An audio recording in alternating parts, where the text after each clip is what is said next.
వెళ్ళండి.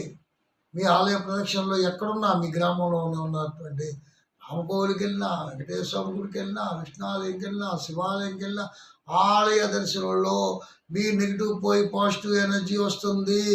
ఊరికనే ఆలయంకి వెళ్ళరు. ఆలయంకి వెళ్తే అక్కడ ఉన్నటువంటి ఏదైతే శక్తి ఉంటుందో, ధ్వజస్తంభం దగ్గర శక్తి ఉంది, మూల విరాట్ దగ్గర ఒక పవర్ ఉంటుంది. అది మీ దగ్గర రిలీజ్ అవుతుంది. అది తీసుకోగలరు.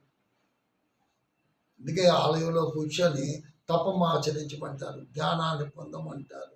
ఆలయంలోనే భాగవత రామాయణాలు కూడా వాళ్ళకి బోధిస్తారు.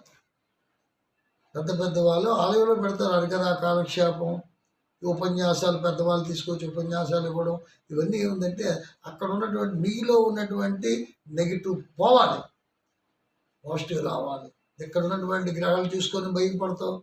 గోచారం బాగులేదు, వెంటాడుతుంది,